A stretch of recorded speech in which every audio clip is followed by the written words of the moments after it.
steps, I know you won't let no iniquity. Hey y'all, welcome back. It's Selena McCamey, and today we are going to be talking about Joseph's story, mainly just certain parts from his story, really like points from all different parts of his life, and we just gonna break it down in this video. So yeah, I don't even know what to title this video yet, but I have been working on like taking notes from this section, breaking down the meaning or what you could get from each section. So yeah, we're gonna get straight into it. I have wrote out like just a few pages with just different Bible verses. Each page has like 3 Bible verses on it, I think. So we're gonna break it down. Let's go ahead and get straight into it. So part 1 here, I put Joseph was 17 years old. And if I say a Bible verse after what I said, that means like that evidence will be found in the Bible verse that I just put. So Genesis chapter 37 verse 2 is when it says that.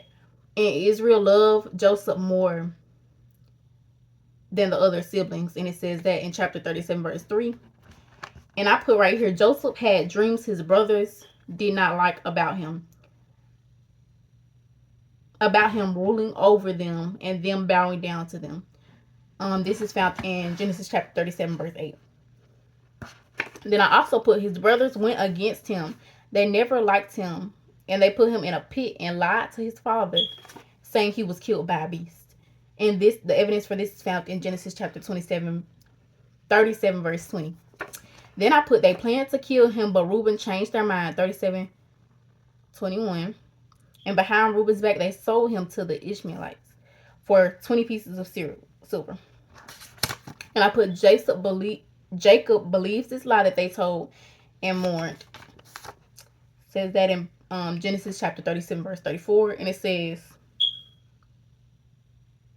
and I put from there the Mennonites sold him into Egypt unto Potiphar, an officer of Pharaoh's and the captain of the guard.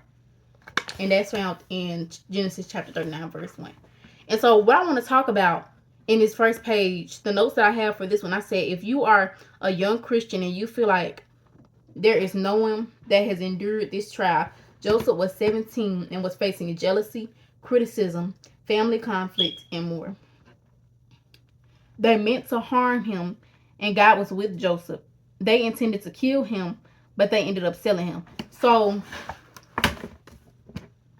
and I put for my notes on this one, I put some people are complaining in their season of being sold, but don't see God block what intended to kill them. So what I put right here, and the meaning I want to get behind this is basically this. Some of y'all, it might not even be this specific situation, but y'all can compare something in y'all life. Y'all might be, it can be anybody. I ain't even gonna say y'all, because sometimes I fall short on this. Just complaining in a season of this when it could have been something way different that got blocked.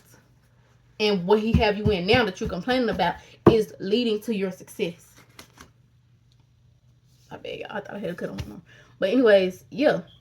And so that's what I'm putting right here. Basically, just know that God has intended more for you. God has more for you in store. And then for my second page, I'm going to go off of, it says Joseph was prosperous. It's the evidence for this is in 39:2. And anytime I say a number, just know I'm talking about, this is all from Genesis, by the way. And I put the Lord blessed the Egyptian's house for Joseph's sake. Joseph became overseer in his house. 39 verse 5. And what I put right here, what I got from that right there was somebody could be blessing the house that you in for your sake. Wonder why all this chaos going on. It could be chaos going on from left to right in that home that you in, and you wonder like, what's going on, when this and this, when justice gonna be served, when this and this. Not even when justice gonna be served. Let me see. I'm trying to figure out the best example for this. So, but anyways, what I'm trying to get at is God could be blessing the home that you in for your sake. It could be anything going on, and God blessing its safety, not for the people that's living in its sake, but for your sake, because you living in it. Like, for example, I'm just gonna give an example. Hold on, I need some tissue.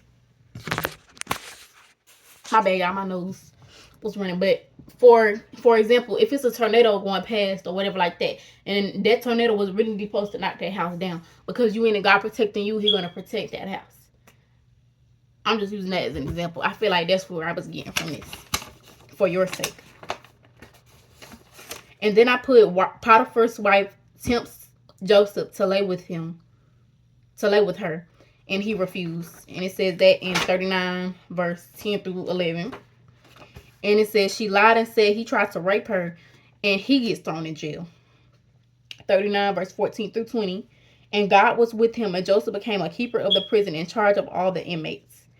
I put the butler and the baker he was in prison with had dreams, and he offered to pray and interpret the dreams, and the interpretations came true. Chapter 40 verse 9 through 23. So the notes that I got from this page was I put temptation is waiting for you to give access, so the plans of God may be delayed. And then I put even when you are being turned on by the closest ones, by the ones closest to you, the Lord will always make your ways prosperous. If you are following if you are doing what you're supposed to be doing. And I put God will allow you to be a blessing to others in places you didn't expect. Because God allowed Joseph to be help and interpret their dreams and help them with their problem in a prison.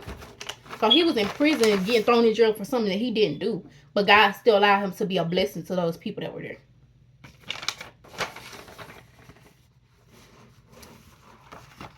The next page I'm going to go through. It says, the chief butler recommends Joseph to interpret the Pharaoh's dream, and he ends up getting called out of prison. 41 verse 9 through 15. So what I got from this is, because he helped that person, now he getting called on to a higher thing. That's what I'm saying. When you help somebody in a little situation, right here, because he helped that person in a small situation, like, oh, let me just interpret your dream. Even though it was big, it was like, okay, that's smaller than what he about to do now. Now, he put him in a position he recommended him to someone higher than him, and now that's putting him in a higher position. For example, let me break it down to you nowadays. For example, if you help somebody that may work for a big business, yeah, it's still big. You helping somebody that works for a big business. But if that person from a big business is connected to someone like the president, and they connect you and be like, oh yeah, you can work here, that's a big leap. You know what I'm saying? That's a big leap. And now you in a position to where you have access to do more. And it says he ended up telling him his dream correctly, and he was trusted to interpret it, and gives the Pharaoh counsel in what to do in the famine that was interpreted. And this is in Genesis chapter 41 verse 33 through 37. And it says the Pharaoh put Joseph over all the land in Egypt for this. 41 verse 41. The Pharaoh gave him a wife, and her name was Athena, I think. Joseph was 30 years old when this happened. So, and I'm pretty sure Joseph was not expecting it. It's all kind of things that can happen when you get sold or anything like that back in the day. It's a whole bunch of things that can happen to you. So for that to happen to him, for God to be on his side and just helping him through every battle, and like so at this point he done been blessed like a lot. Like he was already getting blessed by getting sold to the right person that wasn't gonna do nothing crazy, and had him actually just cleaning up and stuff like that. And then he was placed head over his house.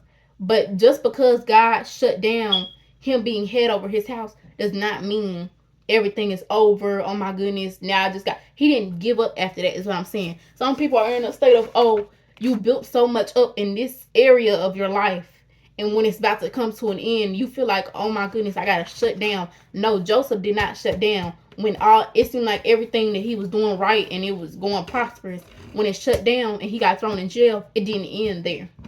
It don't end when you get, you know what I'm saying? It don't end when it seemed like it's ending. I don't even know how to explain what I'm trying to get out to y'all. But if once something seems like it's ending, that don't mean it is ending. It could be the start of something greater, is what I'm trying to get to.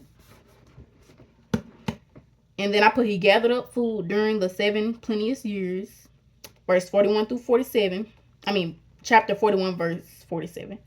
And then Jacob had 2 sons before the famine by his wife. And And I put all the countries came to Joseph to buy food because he had all of the food stored up for the famine. Chapter 41, verse 57 is where that is. And then the next page I'm about to go over says, and Joseph was the governor over all the land, and he, I wrote that down wrong, but he was the one that was basically selling the food to the people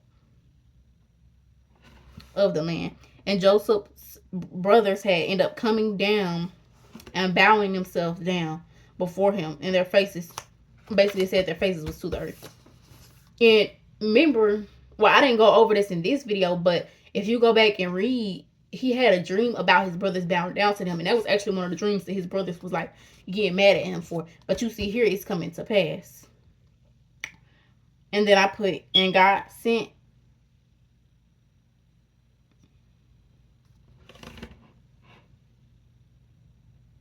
what am I putting here? And God sent me before you to preserve you in prosperity in the earth, and to save your lives by a great deliverance. I put that in there, so that might have been, I don't know if this is notes or this is the actual verse, but it's 45. I put Genesis 45 verse 7. And take your father and your households and come unto me, and I will give you the good of the land of Egypt, and ye shall eat the fat of the land. And it says, words from the Pharaoh to Joseph is what I wrote down for that.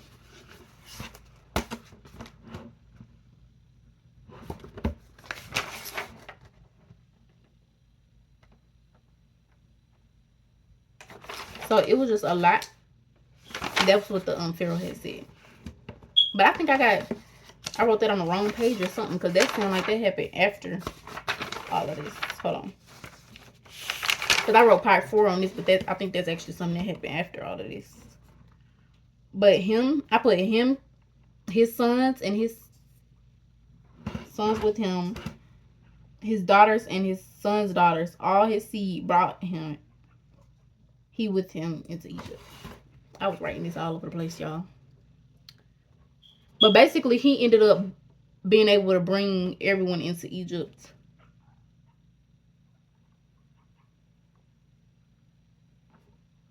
I think I wrote something. He was able to bring all of them into Egypt. And then he went through this phase of basically telling them to bring the younger brother over. And the younger brother would have been him. But he knows that he was just trying to see what they was going to say. And they kept on saying, oh, he's killed. He's dead. This, and that. But Joseph already knew the truth. But they didn't know who he was. And then he ended up revealing himself after so many times of doing that. And it was like a whole thing where he kept sending the money back in the bag and all that. And they were getting scared. It was just a whole bunch of stuff that was going on. But at the end of the story, it ended up with him forgiving his brothers and his whole family being able to come down there, and they was trying to apologize and stuff like that. And he was like, no, I understand why what happened, because if what happened wouldn't have happened, we wouldn't have had, basically they wouldn't have had no food during the famine. His family wouldn't have had no food. So basically he was saying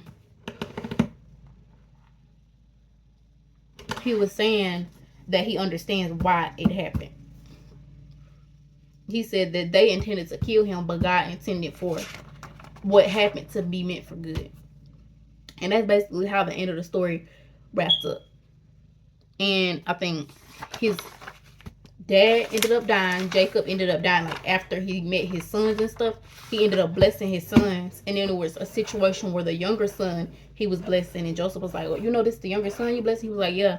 The older son will be great, but I'm purposely blessing the younger son. Like, I know he's going to be greater than the older son. I know that was a situation. I'm trying to basically take highlights from what I remember from the story. But I feel like that was a beautiful story, and I just wanted to share it with y'all. And I hope y'all have a blessed day. Just know that I love you and Jesus loves you more. Stay prayed up out there, y'all. And hope y'all have a blessed day.